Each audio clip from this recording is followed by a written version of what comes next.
तो देश के दो जाने माने कथावाचक अनिरुद्धाचार्य और प्रेमानंद महाराज लड़के लड़कियों के पहनावों से लेकर उनके चरित्र तक पर सवाल उठाते हुए अपने बयानों में प्रेमानंद महाराज ने तो यहां तक कह दिया कि 100 में से सिर्फ 2-4 लड़कियां ही ऐसी होंगी जो चरित्रवान हैं। तो कथावाचक अनिरुद्धाचार्य कह रहे हैं कि कुछ लड़कियां 4 जगह मुंह मारकर बहू बनती हैं।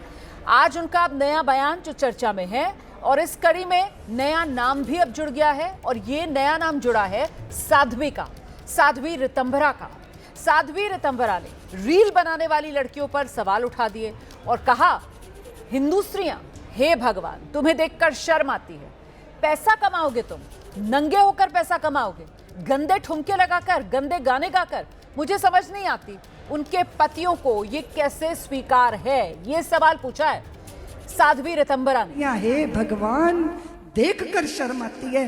पैसा कमाओगे तुम, नंगे होकर पैसा कमाओगे, गंदे ठुमके लगाकर, गंदे गाने गाकर, नंगे होकर पैसा कमाओगे।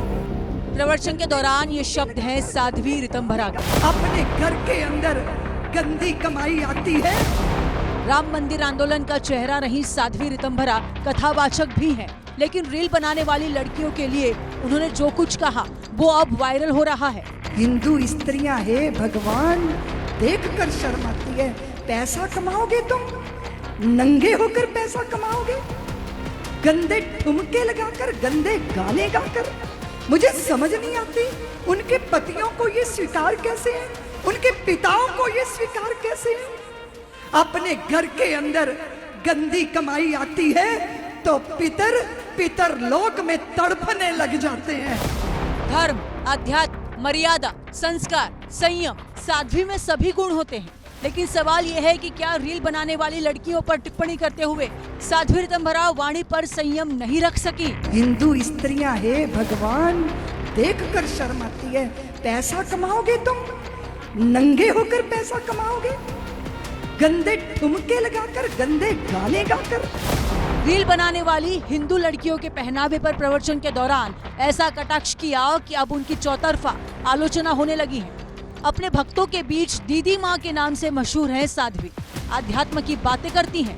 21 मार्च को अपने इंस्टाग्राम अकाउंट पर साध्वी ने ये वीडियो शेयर किया था। तुम चाहो तो कर सकती हो, बुरा मत मानिएगा। तुम चाहो तो राक्षसों के घर में भी देवताओं को जन्म देती हो। तुमने दिया, तुमने कयादू बनकर हिरण्यकश्यप के घर में प्रहलाद को जन्म दे दिया।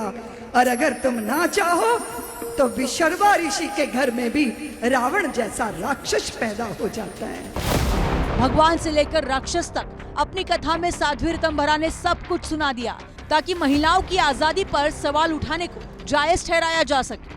साध्वी ऋतंभरा को तीसरा सर्वोच्च नागरिक सम्मान पद्म भूषण मिला है। विश्व हिंदू परिषद की महिला शाखा दुर्गा वाहिनी की संस्थापक अध्यक्ष है साध्वी ऋतंभरा।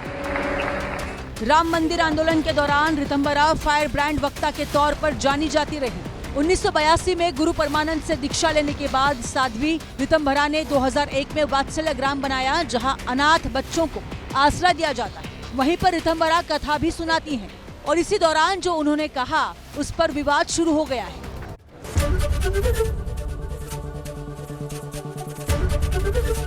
एबीपी गंगा, खबर आपकी, जुबान आपकी।